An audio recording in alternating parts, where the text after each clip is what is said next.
লড়াই করার জন্য কলকাতায় গিয়েছেন।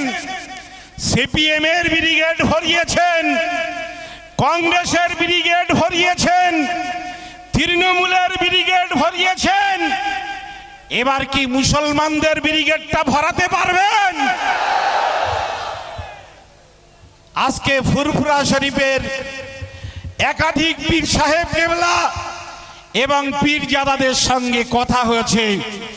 তারা বলছেন সভা অনেক হয়েছে, কিন্তু এবার ব্রিগেডে দাঁড়িয়ে আমরা স্পষ্ট ভাষায় বলতে চাই যে আমাদের উপরে আমাদের ধর্মীয় যে স্বাধীনতা, তার উপরে সামান্যতম হস্তক্ষেপ আমরা মেনে নেব না। ভাই আমার, লড়াই করতে হবে জীবনের শেষ রক্তবিন্দু দিয়ে। আমরা জানি, আমরা আপনাদের যদি বলা হয় যে কাল সকাল পর্যন্ত এখানে বসে লড়াই করতে হবে, আমি জানি আপনারা ক্ষুধার্ত থাকতে পারেন। সবে পবিত্র রমজান মাস পেরিয়েছে, আপনারা ক্ষুধার্ত থেকে লড়াই করতে পারবেন। আমরা যখন বলেছি গাড়ি ভাড়া দেওয়া হবে না, পাউরুটি দেওয়া হবে না, মুড়ি চানাচুর দেওয়া হবে না, নিজেদের পয়সায় গাড়ি ভাড়া করে কলকাতায় আসতে হবে, আপনারা হাজার হাজার গাড়ি নিয়ে কলকাতায় গিয়েছেন। এবার কিন্তু কলকাতাতে 1 লক্ষ গাড়ি সমগ্র পশ্চিম বাংলা থেকে আসবে, আর শুধুমাত্র ভাঙড় থেকে 10,000 গাড়ির দায়িত্ব আপনাদের নিতে হবে। নারায়ে তাকবীর, নারায়ে তাকবীর। কামরুজ্জামান সাহেব এগিয়ে চলো, আমরা তোমার সঙ্গে আছি। ভাই আমার, সংগ্রামী বন্ধুরা, আমরা জানি আমাদের লড়াই করে বাঁচতে হবে। আমাদের ভাই যারা যারা ফিলিস্তিনে লড়াই করছে, সে শিশু থেকে শুরু করে বয়স্ক, তারা দেশের জন্য প্রাণ দিচ্ছে, মাতৃভূমির জন্য প্রাণ দিচ্ছে, বাইতুল মুকাদ্দাসের জন্য তারা প্রাণ দিচ্ছে।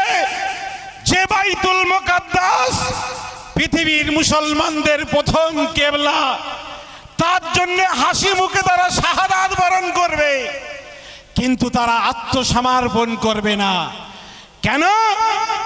উর্দুতে একটা আমাদের মুরব্বীরা বলেন, মুসলমান কবি বুজদিল নেহি হতা। ঈমান আর বুজদিল দুটো একসাথে হয় না। মোমেন আর কাপুরুষ এই দুটো কখনো হতে পারে না। যে মোমেন হবে সে কাপুরুষ হবে না, যে কাপুরুষ হবে সে মুসলমান হবে না। ফলে আমাদের পরিচয় আমরা মোমেন, আমাদের পরিচয় আমরা মুসলমান।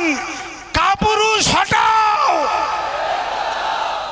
কাপুরুষ হটাও, দেশ বাঁচাও। এটা আমাদের দেশ, এটা নরেন্দ্র মোদীদের দেশ নয় যে তারা যা সিদ্ধান্ত নেবে সেই সিদ্ধান্ত আমাদের মানতে হবে। এটা আর যাই হোক, জেনে রাখবে নরেন্দ্র মোদী, তুমি তোমাদের অটল বিহারী বাজপেয়ীর ইতিহাসটাও পড়ে নিও। তোমরা যাকে বীর বলো, দেশের স্বাধীনতা আন্দোলনের ইতিহাস এবং ঐতিহাসিকরা সেই সাভারকরকেই কাপুরুষ বলে। তোমরা বলো বীর সাভারকর, ভারতবর্ষের স্বাধীনতা সংগ্রামের ইতিহাস বলে কাপুরুষ সাভারকর। ওটা আরএসএস এর নেতা কাপুরুষ সাভারকর। ওই ইংরেজদের কাছে মুসলেখা লিখে দিয়ে, ইংরেজদের গোয়েন্দাগিরি করে আর যাই হোক বীর হওয়া যায় না। চা বিক্রি করে আর যাই হোক ঐতিহাসিক হওয়া যায় না। ডক্টর মনমোহন হওয়া যায় না, ইন্দিরা গান্ধী হওয়া যায় না, রাজীব গান্ধী হওয়া যায় না, পণ্ডিত জওহরলাল নেহরু হওয়া যায় না। একটা সাম্প্রদায়িক কুলাঙ্গার হওয়া যায় নরেন্দ্র মোদীর মতো চা বিক্রি করে। ফলে আমরা জেনে রাখবেন, আমরা এই দেশ আমাদের, এখান থেকে ইংরেজদের বিতাড়িত করেছিল বিজেপির নেতারা নয়। ইংরেজদের বিতাড়িত করেছিল কংগ্রেসের নেতারা, ইংরেজদের বিতাড়িত করেছিল মুসলিম লীগের নেতারা, ইংরেজরা ভয় পেয়েছিল খেলাফত আন্দোলনে, ইংরেজরা ভয় পেয়েছিল গান্ধীজির অসহযোগ আন্দোলনে, মাওলানা আবুল কালাম আজাদের ডাকে ইংরেজরা ভয় পেয়েছিল, চলে যেতে চেয়েছিল। যেদিন ভারতবর্ষের স্বাধীন হয়েছিল সেদিন বিজেপির যে রাজনৈতিক সংগঠন হিন্দু মহাসভা, তারা বলেছিল আমরা এই স্বাধীনতা মানি না। কেন? তারা স্বাধীনতার স্বাদ চায়নি, তারা গোলামি করে ইংরেজদের পা চুটে বেঁচে থাকতে চেয়েছিল এই বিজেপি। ফলে যারা ইংরেজদের পা চাটে তারা আজকে সংখ্যাগরিষ্ঠতা দেখিয়ে পার্লামেন্টে প্রবেশ করে ক্ষমতাকে কাজে লাগিয়ে তারা বলবেন যে আমরা দেশপ্রেমিক হতে চাই, আর মুসলমানদেররা দেশপ্রেমিক নয়। জেনে রাখবেন, জমিকার এ বিচার তারা করবে যারা এই দেশকে স্বাধীন করেছিল। এটা নরেন্দ্র মোদী বা অমিত শাহের বাবার সম্পত্তি নয় যে মুসলমানরা তোমাদের কাগজ দেখাতে বাধ্য থাকবে। আমরা আইন দিয়ে সুপ্রিম কোর্টে গিয়ে আন্দোলনের মধ্য দিয়ে আমরা আমাদের অধিকার বুঝে নেব। বিজেপির কাছে কাগজ দেখিয়ে মসজিদ উদ্ধার করব না, প্রয়োজনে জান দেব, কিন্তু মসজিদের গায়ে স্পর্শ করার অধিকার দেব না। তোমাদের মতো আমরা দুমুখ নই যে তোমরা যখন ধর্মনিরপেক্ষ রাজনৈতিক দলে থাকবে তখন টুপি মাথায় করে ইফতার করতে যাবে, গায়ে হাজি রুমাল চড়িয়ে নেবে, কুরবানির ঈদে গিয়ে মুসলমানদের বাড়িতে কুরবানির গরুর মাংসটাও খেয়ে নেবে। আর যখন তোমরা দল পাল্টে দেশের নাফরাত সৃষ্টিকারী বিজেপির দলে যাবে তখন আবার গরু জবাই বন্ধ করার জন্য লড়াই করবে। এই দ্বিচারিতা অন্য ধর্মের নেতাদের মধ্যে থাকতে পারে, ইসলাম ধর্মের মধ্যে যারা আদর্শবান মুসলমান, যারা রোজা করে, যারা নামাজ পড়ে, তাদের ভিতরে এই দ্বিচারিতা কখনো থাকতে পারে না। এই দ্বিচারিতা মুসলমানরা হয় না। অনেকেই আছেন যারাই পশ্চিম বাংলায় বাস করেন, ভারতের নাগরিক আবার বাংলাদেশের নাগরিক। বাংলাদেশে যখন ভোট হয় ওখানে গিয়ে ভোট দেয়, আবার ওখান থেকে টাকা নিয়ে এসে ভারতের নাগরিকত্ব নিয়ে ভারতের ব্যাংকে তারা টাকা জমিয়ে রাখে, বিজেপির প্রার্থী হয়ে ভোটে দাঁড়ায়, এই দ্বিচারিতা করে। আর বিজেপির নাকি নাম কাছে নাকি ওয়াশিং মেশিন আছে, যে ওয়াশিং মেশিনের মাধ্যমে দুর্নীতি, ভ্রষ্টাচার, অপব্যবহার, চুরি, ডাকাতি, নারদা থেকে নেওয়া টাকা সব নাকি ফ্রেশ করে ফেলা যায়। এটি হচ্ছে বিজেপির ওয়াশিং মেশিন। ফলে আপনারা জেনে রাখবেন, আমরা ওই দ্বিচারী রাজনীতি মুসলমানরা করে না। মুসলমানরা দেশ ভাগ করতে চাইনি, মুসলমানরা এই বাংলা ভাগ করতে চাইনি। তোমরা স্বাধীনতার ৮০ বছর পরে এই ভারতবর্ষ বিকৃত রাজনৈতিক পরিস্থিতি তৈরি করবে বলে তোমরা দেশকে ভাগ করতে চেয়েছিল। কেন? আমাদের প্রিয় রসুল আমাদেরকে শিখিয়েছেন হব্বুল ওয়াতান মিনাল ঈমান। ঈমানের অংশ হচ্ছে মাতৃভূমিকা ভালোবাসা, স্বদেশকে ভালোবাসা। তাই আমরা স্বদেশকে ভালোবাসি। তাতে পার্লামেন্টে নরেন্দ্র মোদী কি বলেন, পার্লামেন্টে অমিত শাহ কি বলেন, সেটা আমরা দেখতে চাই না, বুঝতে চাই না। আমাদের প্রিয় রসুল বলেছেন যে মাতৃভূমিকে ভালোবাসতে হবে, স্বদেশকে ভালোবাসতে হবে। তাই ফিলিস্তিনের মানুষরা জীবনের শেষ রক্তবিন্দু দিয়ে তারা দেশের প্রতি ভালোবাসা দেখাচ্ছেন। ভারতবর্ষের মুসলমানরাও দেশের জন্য আর ঈমানের আর আদর্শের জন্য তারা জীবনের শেষ রক্তবিন্দু দেবেন। আমাদের মধ্যে আইনজীবী শামীম সাহেব আসছেন, তাকে মঞ্চে আসার জন্য একটু ব্যবস্থা করে দিন। তিনি এই ভিড়কে বরদাস্ত করে নিয়েই আসবেন, কেননা অনেক ভিড় আমাদেরকে এখন সামলাতে হবে। আজকে একইভাবে একাধিক জায়গায় মিটিং চলছে, ফলে এই ভিড় বিভিন্ন জায়গায় হবে। আমরা চাই না যে রাস্তা অবরোধ হোক, কিন্তু মানুষ রাস্তায় নামলে এগুলো স্বাভাবিকভাবে হয়ে যায়। আমরা অনেক ভিড়ের সময় দেড় দু ঘন্টা সারা দিন আমাদের অপেক্ষা করতে হয়। যেমন রামনবমীর দিনে আমি সব ভাইকে বলেছিলাম যে যেভাবে একটা রাজনৈতিক দলের কুলাঙ্গাররা হুমকি দিচ্ছে, আপনারা অনুগ্রহ করে বিশেষ কাজ না হলে ওই দিনটাতে রাস্তায় নামবেন না, বাইরে বার হবেন না। কেন? আমরা অন্যদের পাতা ফাঁদে মুসলমানরা পা দেবে না। অন্যরা যে ফাঁদ পাতবে সাম্প্রদায়িক বিভাজন তৈরি করার জন্যে, সাম্প্রদায়িক দাঙ্গা বাঁধানোর জন্যে, আমি অনুরোধ করব মুসলমানরা সেই পাতা ফাঁদে পা দেবে না। আমাদের অল ইন্ডিয়া মুসলিম পার্সোনাল ল বোর্ডের সর্বভারতীয় সাধারণ সম্পাদক মাওলানা ফজলুর রহিম মুজাদ্দেদি সাহেব, তিনি সমগ্র ভারতবর্ষের বিশেষ করে মুসলিম নওজোয়ান যুব সমাজের কাছে তিনি একটা মেসেজ দিয়ে বলেছেন যে আপনারা অনুগ্রহ করে কোনোভাবেই যেন আপনারা আইন হাতে তুলে নেবেন না, এবং শান্তি সৌহার্দ্য যাতে বজায় থাকে সেজন্য আপনাদের চেষ্টা করতে হবে। ভাই আমার, আপনারা জানেন যে আজকে কালা কানুন তৈরি হয়েছে, এর বিরুদ্ধে অল ইন্ডিয়া মুসলিম পার্সোনাল ল বোর্ড আন্দোলন করছে। এই আন্দোলন চলবে। আগামী কাল আমরা কলকাতায় যারা ইন্টেলেকচুয়াল, আমরা জানি অনেক হিন্দু ভাইও এই জ্যামে পড়ে আছেন, তাদের কষ্ট দেওয়া আমাদের লক্ষ্য নয়। আমরা জানি যে হিন্দু ভাইরা আমাদের শত্রু নয়, হিন্দু ভাইরা মুসলমানদের শত্রু নয়। মুসলমানদের ঘোষিত শত্রু হচ্ছে বিজেপি, মুসলমানদের ঘোষিত শত্রু আরএসএস। হিন্দু ভাইরা আমাদের বন্ধু, তারা আমাদের সহনাগরিক। তারা সমস্যায় পড়লে আমরা যাব, আমরা সমস্যায় পড়লে তাদের আসতে হবে।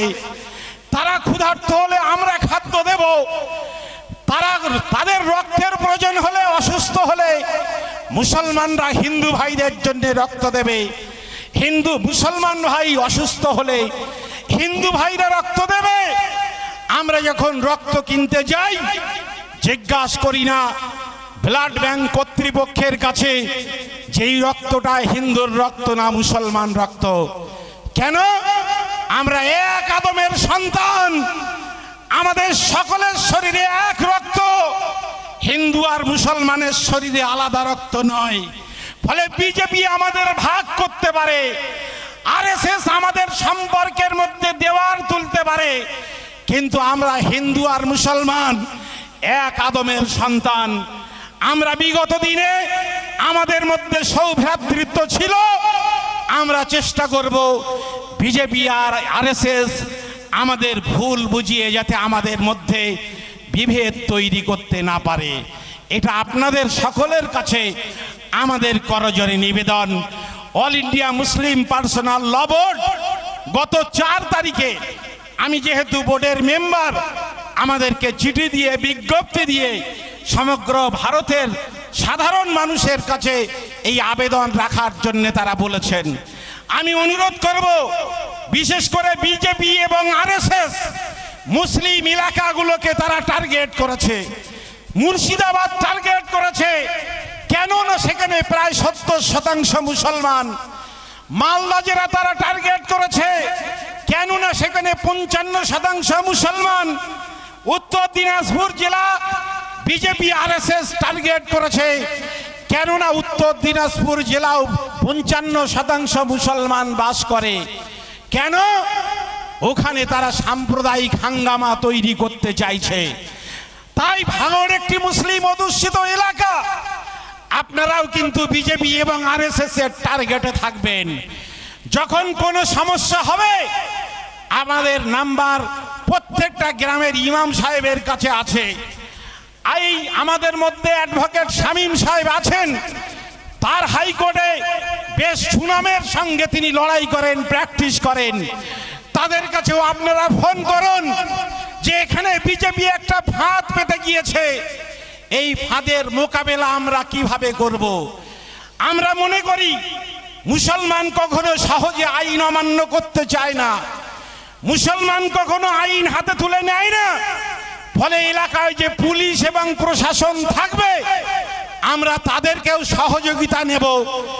অনেক সময় আমরা দেখেছি পুলিশরা শক্তের ভক্ত, তারা শক্ত হলে, আপনি শক্ত হলে তারা আপনার গোলামি করবে, আর আপনি যদি নরম হন পুলিশ আপনার বিরুদ্ধে ফোঁস করে দেখার চেষ্টা করবে। কিন্তু আমরা জানি যারা পুলিশি পোশাক পরে, যারা খাকি পোশাক পরে, কিন্তু কলকাতা পুলিশের যারা সাদা পোশাক পরে তাদের প্রতি আমাদের ভরসা রাখতে হবে।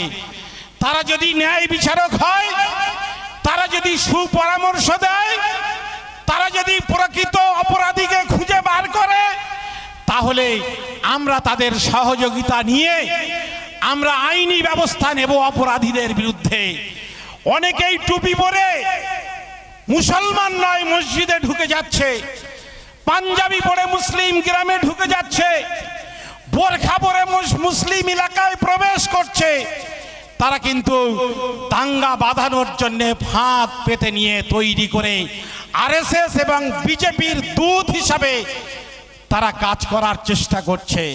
কিন্তু জেনে রাখবেন, আমাদেরকে আইনকে কাজে লাগিয়ে ওদের বিরুদ্ধে যত রকম কঠিন আইনি ব্যবস্থা নেওয়া যায় তার ব্যবস্থা করতে হবে।